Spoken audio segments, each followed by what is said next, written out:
I should label this video "Man Go to Work," but Danny is at Middlewood apparently.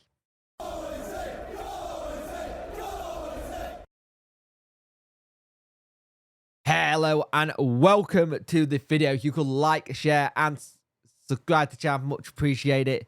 Yeah, I warned you yesterday that a lot of the news is going to be like this about Danny, and I warned you just strap yourselves in, and it's very, very, very simple with this. Now, you got a lot of things that are moving, and there's certain people in the German side of things who are saying there've been stuff said, but I will go through what the article said. The tabloid that the Wednesday presented it business as usual as they continue to prepare for the game at the weekend, which is what they should be doing. Even though there is a lot of talk about Danny and interest elsewhere, there's been no official approach by any club as things stand.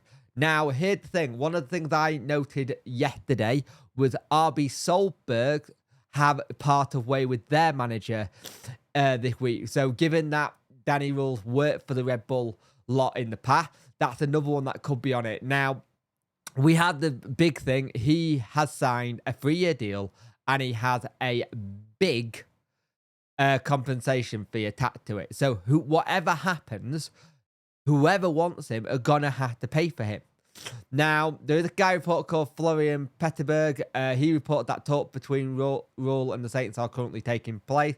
However, added that no formal negotiations have taken place for the time being, so it's no change of that S6. Now, here's the thing. You can have formal talk till you're blue in the face, Southampton. Unless you're going to have a compensation fee set up ready to go for Chancery to look at, you're not going to bother. It's not going to happen.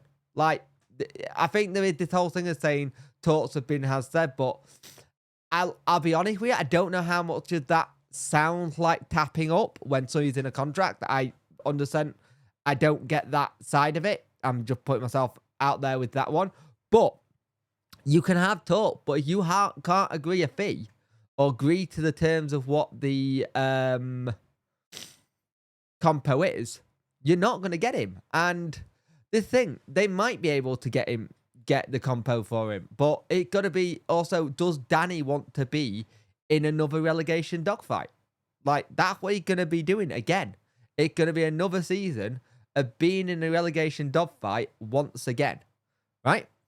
And that's the thing, if you're going to be the person who's constantly in a dogfight, relegation dogfight, the only thing that is a kind of benefit in this sense is that if he did get it, the only thing he'd be going for is more money in terms of his budget for players and stuff like that, and the better training facility and stuff like that. If he went, all he's upgrading it to is a better infrastructure in that sense. Because if they go down again, he'll have the parachute payments, he'll be able to build something. But what happens, say, when another club comes for him? And I don't think there's been any talk between Danny and Southampton. I just don't.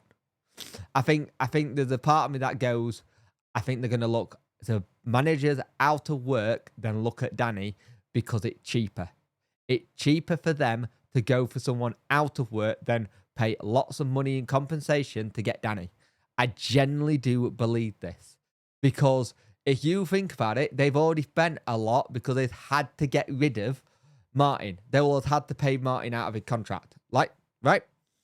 So this is the thing where I have, yeah, you might have talk that say talks has happened, but the thing is talks can happen, but unless you pay the compensation, nothing's gonna get sorted.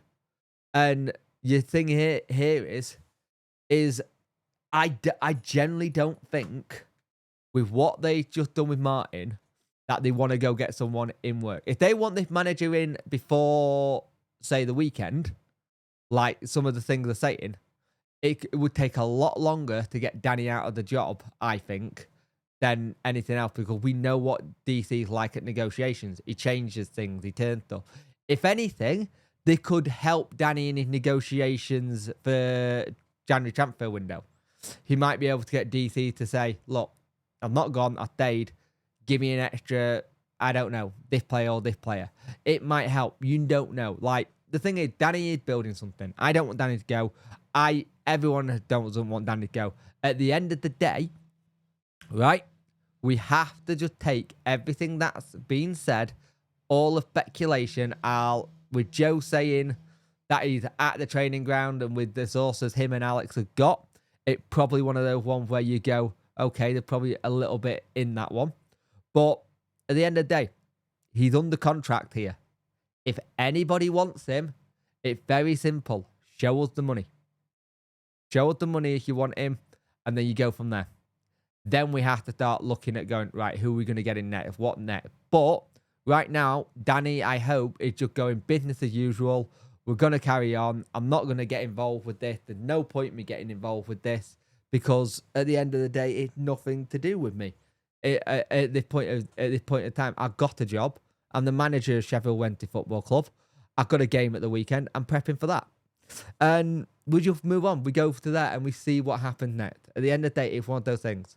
I'm still in the camp. I don't think he's going anywhere, personally. But, yeah. I know this news is going to get irritating and it's going to get tedious throughout the week. It will do. And I get that. But this is what's in the news. I can't change what the stories are. Sorry. So, yeah. Danny's at work, doing his job, carrying on as are the players. And that's about it. Business as normal.